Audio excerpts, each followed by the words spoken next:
Hey YouTube, this video will not really have any sort of video or anything, but you have to take my word for it and understand and test things yourself. I haven't really got any videos for it. But there are 3 mutations I want to talk about right here. Let me just zoom in. Yeah. These 3 mutations here need to be looked at as soon as possible. For these are not good mutations at all. I've seen a lot of people praising them. There's a tier list on Reddit that says that this is like 10 out of 10 perk. It's amazing. You know, these perks actually break the game. Not many people have actually realized this, and I've seen a lot of people really running it. I'm going to explain. Starting with gastronomic regeneration is when you regain health when you eat. It seems to be that the health regained when eating is consistent across every single dinosaur. Not as a percentage, but as a flat heal number. Meaning that the smaller you are, the more health you heal. With Raptor, you can go from like yellow health to full health in 2 bites. Just about. 2 bites. Back up to full health. Insane. It needs to be nerfed, in my opinion. It needs to be changed. A suggestion that Jay said is to change it such that it, after eating, it increases your heal rate by a lot. So you still need to sit and heal. But as we have it right now, is that you just eat and you heal. I see what the devs were aiming for, and it's what the person on Reddit said, why it's a 10 out of 10 perk, because after a fight, you can eat and re-heal, and you can kind of just go about your day. But that's not the way that we've been using it. No. The way that me and my group have been using it is that we'll go in with raptors, and we'll start a fight with any dinosaur, and because we know that we can heal, we can play far more greedy and get way more bites in, because we don't have to worry. Because if we do take damage, there are so many bodies around that we just run off, we heal, and we come back. It's an infinite slaughterhouse. Because the raptors just go away, re-heal, come back. Same thing with dinos. Dinos can do it too, quite efficiently. Herreras can do it as well. You may not be thinking Herrera is an issue, but watch my Herrera video. I'll explain. It's going to become an issue. And yeah, it's very, very bad. If it was, I'd prefer it just to be you eat, and after eating, you get an increased health regeneration. It could even make it so that your health regeneration reaches the max value and stays that at the beginning, and then depletes as your natural regeneration goes up. And you have a very, very consistent line where your health regen is actually pretty high after eating throughout the whole regen. And then you just heal normally. So you heal faster, but you can't just take damage, leave, eat, come back, fight, take damage, leave, eat. We were playing the game completely different. We would get our nutrients and would keep our food low. Why would we keep our food low? We'd keep our food low so we could just keep eating to heal. There were times in fights with raptors where we would actually purposely vomit so we could lower our food, so we could then keep fighting and eating. Because after we killed whatever that thing is, we could just wait for our thing to go and just refill back up our diets. We were fighting groups of like 3 Cerados with a body buff, and we would kill them, because they just wouldn't be able to do anything about it. Obviously, if they had this perk as well, they would also be healing. So there's a to and fro. But in my opinion, it just completely breaks game balance. It's not a good perk. It needs to be looked at. Tactile endurance, they said, was great because of the fact that during a fight, you take damage, you regain stam, and that way you can be in the fight for longer. Well, that's the exact same thing as this perk. But this perk is even worse in implications. Testing it with Dibble, a tail hit as a Dibble by another Dibble will give you 20% stamina. We tested this with a few dinosaurs and we got pretty consistent results. That was healing about 20% stamina. Or, thereabout. Sometimes more, sometimes less. Here's the issue. It breaks certain dinosaurs and makes them immortal. You can actually have situations where dinosaurs like Stego, if you run out of stamina, you just allow yourself to get hit, and then you just regain your stam back.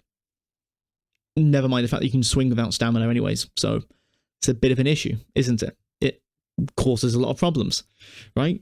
But here's the biggest offender. Dino is the biggest fucking offender of this perk. Like, it is an absolute fucking criminal. That's what it is. It's a criminal. It needs to be stopped. If you are a dino that cannot be lunged by other dinos, so you've hit 4 tons, no, you've hit 6 tons, because it's 1.5 times the water. You've hit 6 tons. If an adult dino appears and tries to kill you, you just keep swimming forwards.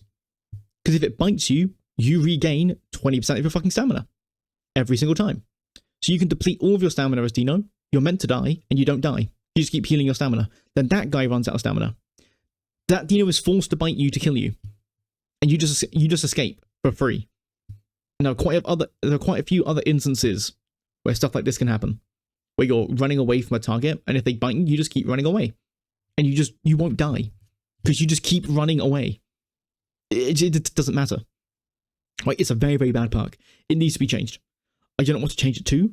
At this point, I'm tempted to just remove it. Right? You could make it so that your stamina regen increases, but you don't just gain stamina. Just your stamina regen. Right? That might be better. Because at least that way they can kind of keep up with you, because you can't be regenning stamina when you're running. So it only works when you're standing still. I'm perfectly fine with that. I can kind of live with that. You know? And obviously, if you're standing still and your stamina's gotten too low, you can't just regen back because you're not regenning. So make it so that as you take damage, your stamina regen rate increases. Right? So as you take damage, your stamina regen rate increases. And you could even have it stack with getting attacked over and over and over and over and over again. Like, you could do something like that. But this then causes another issue, which is bucking. Right? There currently is a mutation. It should be on this list, but I think it should just be removed rather than reworked. Right?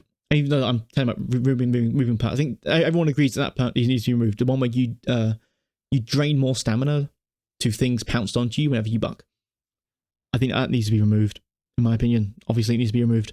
But my rework for tactile endurance to make that even worse, because you're getting pounced, you're taking damage, and because you're taking continuous damage, you're just going to be gaining a higher stamina regen rate. So you start bucking, you regen a shit ton of stamina, then you start bucking again. So eventually you just can't be killed by that. You then pair on bleed resistance to that, so you take less bleed, and now you can effectively have a stego that is mortal. Because you get nested in, you have bleed resistance, you have tactile endurance, and you have maybe something else. And then you add on the perks to be able to heal water while eating, yada yada yada. And you can effectively have a stego that just, in the open, can just tank the bleed, drain all your stamina, have its stamina back, go eat food, regen its health, take less bleed damage. It's too much. It's too much. Needs to be looked into. Needs to be changed. Okay. Now speed. The speed is very, very cool. I love the speed personally. I think it's very, very interesting. The speed. Here's the issue with it. Certain matchups in the game are set such that you can run away from things that you can't necessarily tussle with, even though you can, but we're going to ignore that. And you can fight things that you can't run away from. This is a standard of aisle balance that everyone agrees with. Speed perk. 5% extra speed based on your speed stats, right?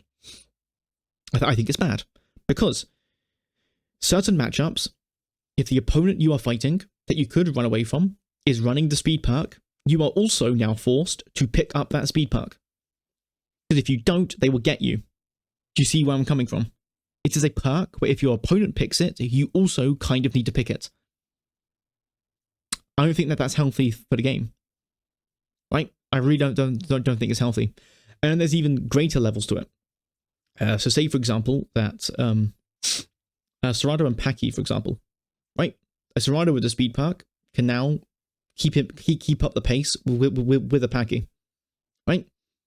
So now the Paki is now forced to bring the speed perk so that he can once again outspeed Serrado. But now what happens is that the Serrados, being smart, might then stop picking the speed perk, but you have to pick the speed perk, because if the Serrado does pick that speed perk and you don't, he will catch up to you and he will kill you. Right? And then a lot of other Serrados can now just say, I'm not going to pick the speed perk, because just by the fact that I could means that the Paki has to. And I can then pick something else. Do you see what I mean? Like, it's not healthy, right? But I don't know how to change the speed perk. That's the issue. It's already conditional with daytime, obviously, and obviously nocturnal, which is nighttime. The daytime one should be called diurnal, because that's what it means to be active at daytime. You're a diurnal creature, you're a nocturnal creature. Those are the words, just put it fucking in there. Yeah. So, I'm not sure. I don't even have a suggestion of how to change this perk at all. But it's just, I just don't like it. A lot of the flat damage perks I think should also be changed a lot. Extra damage to a bleeding target is an iffy one. I really, really like the idea, but I see the issue with it, which is just the fact that, especially for Raptor, the extra damage that you do is actually quite a lot, because it's flat damage. So it's the same damage buff no matter what you are. So the bigger you are, the less important it is, and the smaller you are, the more important it is. So that's something there. But I'd rather just rebalance it so that the small dinosaurs aren't as useless as the big ones. That's a simpler fix, right? But you could just do something else. I don't know what you could do. Like, just, you could do something where, like, you deal less damage, but you do more bleed. That could be something. Your damage gets decreased by X percentage, but your bleed goes up by X percentage. But then it's not going to be run, because decreasing your damage by 20% actually causes quite a big number. Increasing your bleed by 20% actually isn't. It doesn't mean that you go from 80% bleed to 20% bleed, right? Because that's not, no attack in the game, well, some of them do. Obviously, Stego Swing is a prime example. It'll probably kill you, but, you know.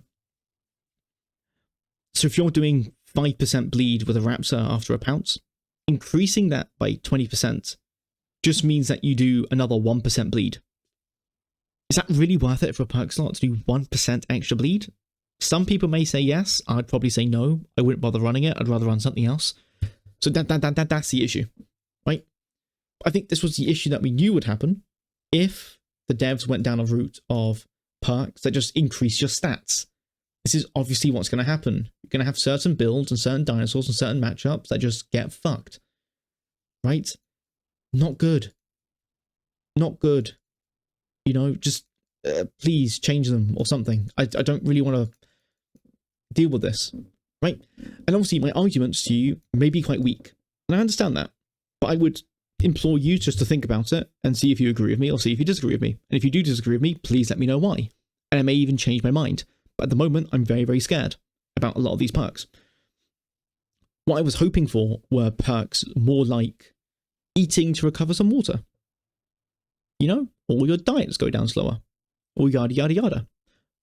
I would have much preferred more perks like that. Perks that actually are quite nice lifestyle perks that just make the game easier to access. You know, rather than perks that potentially can just completely break the balance of the game. So, yeah, that's about it.